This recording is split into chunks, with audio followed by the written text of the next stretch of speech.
Welcome to the Books and Benches podcast, where we bring you reviews, recommendations, author interviews, and more. This is MK McClintock, and I'm here with best-selling Canadian author Genevieve Graham. Genevieve is the author of Promises to Keep and Tides of Honor, both Globe and Mail bestsellers set in Nova Scotia. Welcome, Genevieve. Hi, MK. Thanks for having me. I'm actually thrilled. We've been going back and forth via email for many years now, and it's nice to finally meet you. Yes, it is. Well, I was really excited about this interview because recently, Books and Benches, a couple of our reviewers have read Promises to Keep, and they loved it.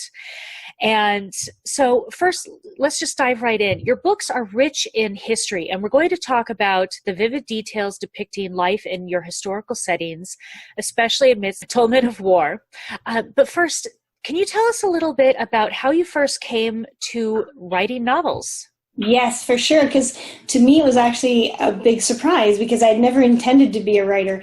I'd never written anything my whole life, never even thought about doing it, but I was a reader. I was a big reader, especially of Diana Gabaldon's Outlander series. So I actually read this series up to that point 7 times and thought, and I learned something new every time. So I thought, well, let's see, maybe with all this information, maybe I should try my hand at it. So I actually told my husband, you know what, I'm going to go see if I can write a book. And he said, okay, see you in a couple of hours. So that's how it started. And then I just fell in love with the process. I loved the realities that were told in historical fiction. It was just entertaining and educational at the same time. That's what I wanted. And recently, I've realized that Americans and Europeans, they've done an amazing job of telling their stories and engaging the whole world. But our country, Canada, has not done such a great job of that. And we have an amazing history, so I think it deserves to be told. So that's where my books are coming from. That's wonderful. And it's interesting you bring that up because even though we're neighbors, I know nothing about Canadian history. And so it was fun to get a glimpse of that through your writings. Even living in Canada, I didn't know about it because I used to be one of those people that would fall asleep in class. And I think learning history was just memorizing dates and names for exams. I had no idea. And really, Canada's history is pretty engaging. It's pretty fascinating. Well, and Promises to Keep is your 5th novel and your 2nd Canadian historical set in the maritime province of Nova Scotia. And it's a story that blends a good deal of real history with fictional characters and a love story against a backdrop of war. What inspired you to write this particular novel set in this time period? As you say, it's my 5th novel and 2nd Canadian historical, so I'll tell you about the first one later on, but I've become so interested in Canadian history. I'm always looking for something new. My husband and I moved to Nova Scotia in 2008 from Calgary in Alberta, which was a completely different world. And when I came to Nova Scotia, I was surrounded by history. One of the things we discovered was that 5 minutes away from our house, there's quite a large Acadian population. And a lot of our friends out here identify as Acadians, and I had no idea what that meant. So I was like, oh, great. Canadian or Acadian? No, I'm both. I'm an Acadian Canadian. So there is a site out here called the Grand Pre Historical Site on the Bay of Fundy coast, the other side of Nova Scotia from where I am on the eastern shore.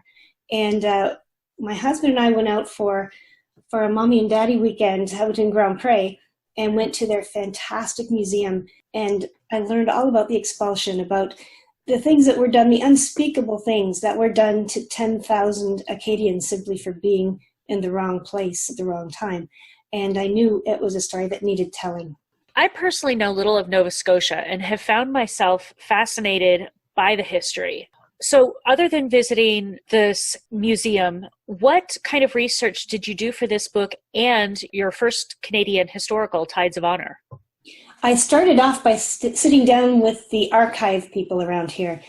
Not only is there a lot of history, but there's a lot of people that are very interested in the history, and they have little groups all over the place. Going up and meeting with them, I hear the little background stories like, oh, my great-grandfather did this, or my uncle did this. And once you get those people talking, they're really quite open. Things you can't read anywhere else. The Maritimes was settled really early on in the history of Canada. And so there's obviously a lot that's come in from other countries. But locally, what got me going with Tides of Honor was that I was at a Remembrance Day ceremony a few years ago, remembering our veterans from various wars. And because we're out here on the Maritimes, we have a lot of veterans. And I started thinking about them, wondering what life might have been like for them, not only post-war, like post-World War I, but post-Halifax Explosion, which happened in 1917. So it's not just the scars that you bear from the war, it's the scars that come afterwards, and how do you live through that. That's where Tides of Honor came from. And I don't even know what the Halifax Explosion is. I imagine that if we could probably talk for hours just on the history right there in Nova Scotia. That's what I'm working on. Well, the explosion, I'll give you a really quick summary of it, was that it was two ships in the narrows of the Halifax harbor during the war, and one was carrying explosives, but it wasn't marked because they didn't want the Germans to see what it was carrying, and the other was a ship that was coming, and they collided in the narrows, and they exploded, creating the second largest man-made explosion the world has ever seen. And this year, 2017 is the 100th anniversary of that explosion, and yet pretty much everyone in the world has forgotten about that explosion, except if you live out here. Yeah, I had never heard of it. It's one of those things that you'd think would be included in history books no matter where you are, but exactly, it should be. Have you visited all of the sites mentioned in your book? Well, actually, it's kind of funny because a lot of authors travel to research their stories. I did a little tour with one of my idols, Susanna Kearsley, and she's always going off to France or Scotland. Yes, Italy, yes. all over the world, and I sit in my little office. But I like to say Tides of Honor was the first book I actually researched via travel, because I drove 20 minutes up the shore and an entire hour to Halifax. So yeah, and in Tides of Honor, a lot of the story is told in very small local areas and little family settlements, which I've driven right through, and I've walked through their graveyards, and I've walked right up to their homes, and a lot of the homes are gone now, but there's abandoned houses there that are fascinating to look at. Well, and I believe that comes through in your writing. There's kind of this little saying among writers that you write what you know, and not everybody can do that because travel gets very expensive. But I always feel that when I read a story, I can almost tell if a person has actually been to that place. And the descriptions are just so much more vivid. And I got that reading Promises to Keep and Tides of Honor. Well, just that sense of being right there in those locations. And so it makes it more real. So very well done. Thank you. I'm not sure that for me, it definitely helped with these two books to be right in the middle of everything. The three earlier books set in Scotland, I had never been to Scotland, but I also found that doing the research that I did and working with reenactors and speaking with a lot of people that were from Scotland and all those things, I was able to build it so much into my characters that I knew the land almost as if I had been there. So these two Canadian ones were just a bonus that I was able to write what I actually did know. Well, and as a side note, I have been to Scotland, and I thought you did a very good job depicting that area as well. So. Thank you. So what is it about Promises to Keep and probably Tides of Honor? What is it about these specific stories that are special to you, that touch you personally? I find it fascinating how the people from our history of all races, how we all coped centuries ago. Like, we were different. We were different people back then, what we could put up with. Promises to Keep, it was just a story of an entire population determined to exist despite another one trying to annihilate them. It was just the ability to overcome adversity that way. And in that one, of course, it was a whole population. In Tides of Honor, it was getting inside the heads of these people. And like with Tides of Honor, I loved Danny Baker. I loved being in his mind. He's such a complicated man living in a simple era, but in an era which men weren't able to truly express themselves, to say I feel this, I hurt, but he couldn't say any of that. And to me, he was the perfect example of a man in that time period, except I, of course, threw in extra adversities for him to overcome. So I had, I love that. He reminded me of my grandfather in some ways, and my grandfather never said more than, 3 or 4 words at a time. But I knew there was something in him that was so real, and that's where I found it with Danny. A lot of readers, not a lot, but some readers called Danny cold because he didn't express himself as much. But I think that was just real. And I found him to be a beautiful character. It was real, and I agree. I actually appreciate because he conveyed so much of what he was feeling through. I mean, it's almost like you could see facial expressions. and so sometimes I think that's enough. The characters not every character is this wooden person that is just created by the author for a specific purpose. They really do take a life on their own. And when they do, you have to let them be who they are. That was one of the first things I fell in love with the whole writing process, because I didn't believe that it happened that way. I'd heard Diana Gabaldon talk about that and how her characters took over the story, and I thought, yeah, sure. And then I sat down and tried to write, and the more I tried to write, the more it didn't work. And then I'd sense these characters, and I would say, no, you're not in the story. I can't put you in. And then I couldn't write. But when I did open that door in my mind and let them run the show, the story just took on its own life, and I loved that part of it. Yeah, well, it shows. They're both very beautiful stories, and whether you live in Canada or any other part of the world, they're just wonderful. They've got a little something for everybody, kind of a touch of adventure, lots of history, some romance, but the romance doesn't overshadow. It's just very, very well done novels. Yeah, I think of them as historical fiction connected with a love story. I think when you use the word romance, it's expected that there are sex scenes and all those sort of things. And I've tried and I've failed at writing sex scenes. I hear you. So I stuck with the fade to black kind of feeling that I figure my readers can make their own conclusions about what happens behind closed doors. You're exactly right. Both your books, and you've mentioned her already, Susanna Kearsley. It's one of the things that I very much enjoyed about both styles is that you can convey all of the passion and the love and everything without putting it into words. The characters just do everything for you. Yeah, it's true. Readers are intelligent people. And I mean, on the other hand, a lot of people enjoy reading that, so that's fine for other writers. But for me, I think it needs to be. Also, I give my characters a little bit of privacy at that point. Well, I personally like your style. Thank you. So you've also, and you brought this up earlier, you've also written a 3-book series of 18th century historical fiction with romance, we'll call it, the MacDonald series. And this is how you started writing. What did you enjoy most about writing these stories before you ventured into Canadian historicals? Well, at the time, I was already deeply in love with the whole Scottish post-Culloden era through Miss Gabaldon. And so everything about that era was fascinating to me. And again, seeing our ancestors coming across impossible odds and still building beautiful lives out of it. But I love the process of both research and writing.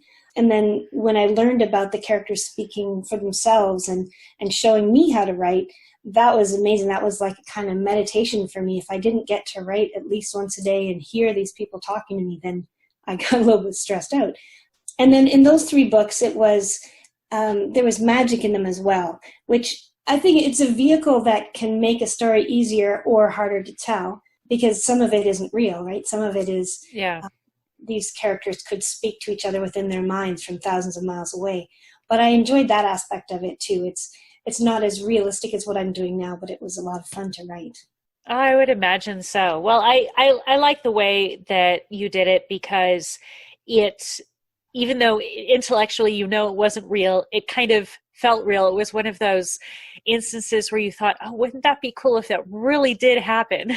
Well, yeah, and I started thinking that when I was writing the books, and like you and I have discussed, when the characters are speaking so clearly to you, then it almost feels like a psychic kind of experience, and Yeah. that maybe these stories have happened before in a certain way.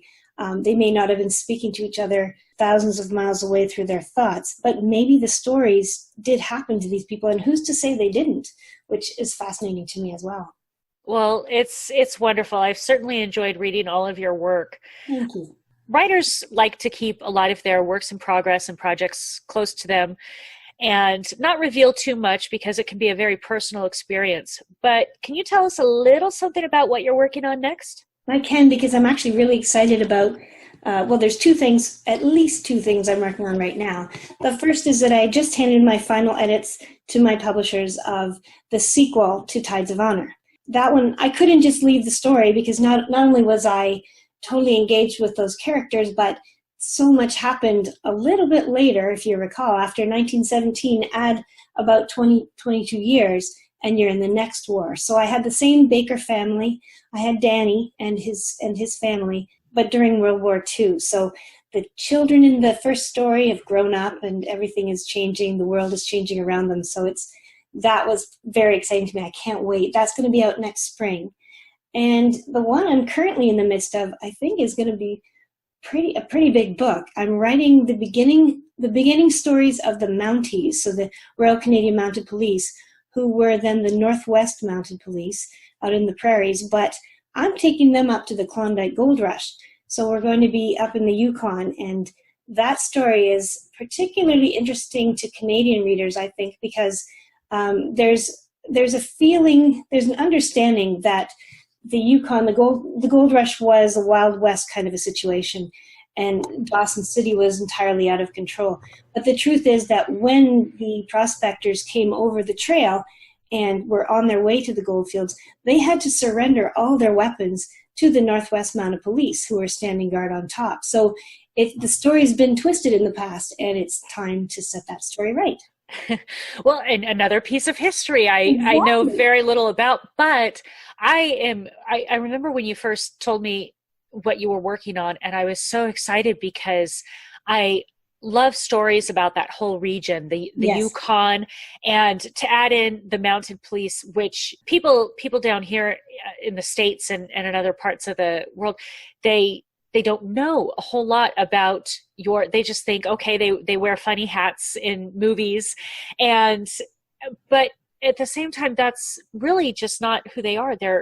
They have a fascinating history all their own. Exactly. The whole story about them was amazing to me, and I've been having a lot of help from the Mounties themselves out here. They're providing me with all different actual written journals from some of the guys back in the 1800s, and Oh, wow. I'm just drooling. I'm such a geek watching those. But yesterday I was reading something about how at one point they were so short of food up in the Klondike, up in Dawson City. People were just starving, but the one force that held people back from looting all the stores was the Mounties, and there weren't that many of them there, but they must have created such a persona that the criminal aspect was afraid of them, which I love that. I can't wait to dig deeper into that. Well, I can't wait to read the book. Thank you. Tides of Honor made the Globe and Mail bestsellers list, which is quite an honor. And Promises to Keep also made the same list this year. What is it like for the first time having that kind of recognition for your work? It was incredible. And if your readers don't know, Globe and Mail is it's the #1 newspaper across Canada. So it counts all the sales made of that week.